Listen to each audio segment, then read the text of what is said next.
Congress MP Rahul Gandhi today opened fire on the Adani episode in Parliament, targeting Prime Minister Modi.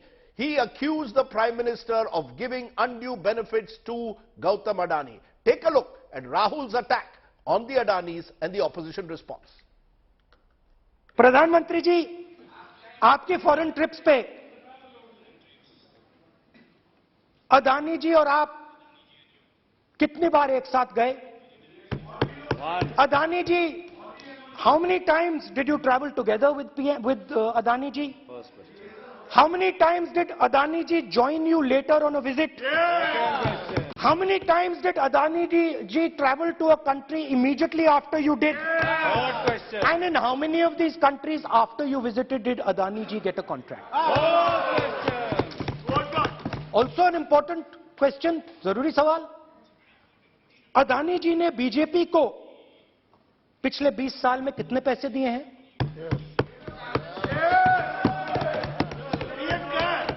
Electoral bonds में कितना पैसा दिया है?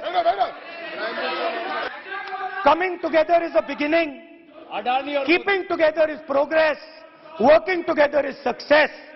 Adani ji and Narendra Modi ji, thank you. अगर कोई airport business में नहीं था तो वो इन एयरपोर्ट्स को ले नहीं सकता था. इस रूल को हिंदुस्तान की सरकार ने बदला, रूल बदला गया और अदानी जी को 6 एयरपोर्ट्स दिए गए. After that India most strategic profitable airport, Mumbai airport,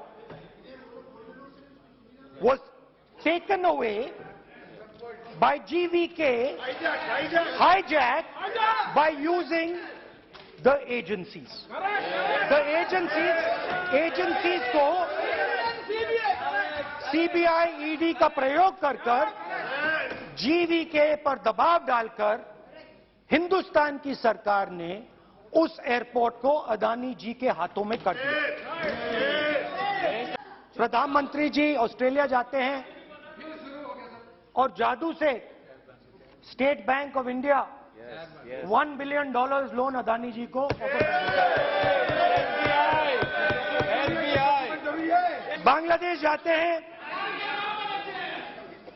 Modi ji की पहली ट्रिप होती है बांग्लादेश में.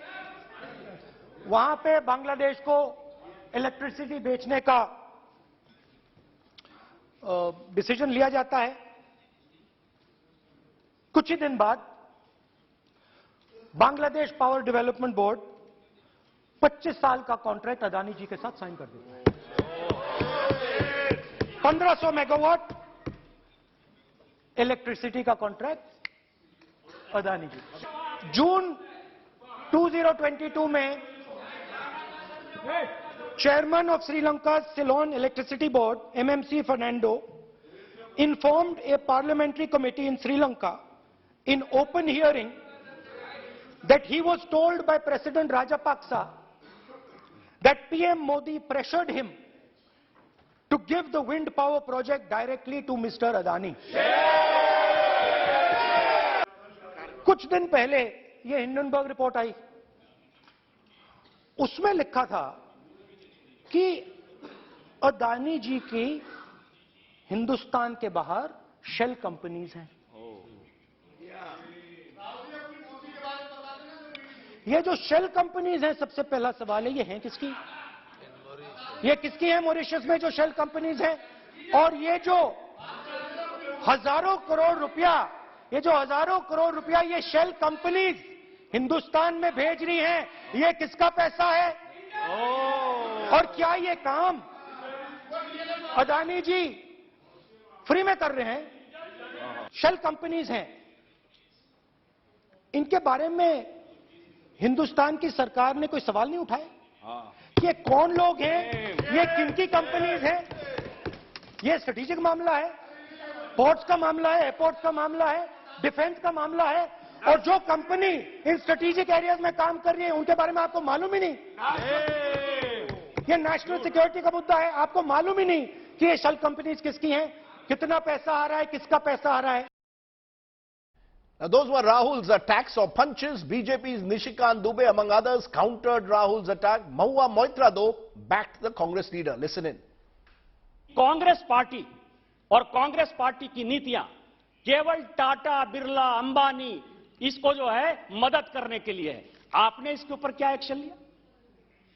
इसके बाद सर इन्होंने कई एक चीजें कही, श्रीलंका की बात कही। मैं कागज लेकर आया हूं सर कि श्रीलंका का ये हो गया, ये मैं स्टेटमेंट लेकर आया हूं राजपक्षा जी का, और जो वायर है सर, जो भारतीय जनता पार्टी के खिलाफ हमेशा लिखते रहती है, उसका आर्टिकल लेकर मैं आया हूं।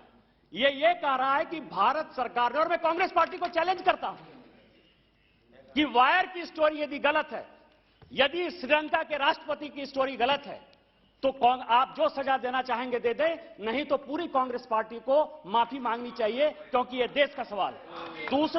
दूसरा सर, ऑस्ट्रेलिया की बात हुई। ऑस्ट्रेलिया की बात हुई कि ऑस्ट्रेलिया में प्रधानमंत्री जी ने फायदा पहुंचाया। मैं आपको बता रहा हूं कि क्या परेशानी है सर। कांग्रेस पार्टी चोरी करती है, चोरी और सीना चोरी का यदि उदाहरण देखना हो तो इस कांग्रेस पार्टी से देखिए। यह ऑस्ट्रेलिया का है सर। अगस्त 4, 2010 क्या हमारी सरकार थी? हमने उनको पैसा दिया, हमने उनका बिजनेस कराया। 2010 में ऑस्ट्रेलिया को माइंस, अडानी को ऑस्ट्रेलिया में माइंस मिला, इस सरकार ने दिया सर, इसने मदद किया, मनमोहन सिंह जी की सरकार ने मदद किया, और यदि हिम्मत है तो रिट्रैक्ट करें। Honorable Prime Minister, this man, Mr. A, has topi pehnaud you. He travels with you on your delegations. He meets heads of states on visits to India. He portrays that India is the Prime Minister and the Prime Minister is him. He makes it appear to the world that he is the remote control behind the Prime Minister, and by obliging him, will be obliging the Prime Minister.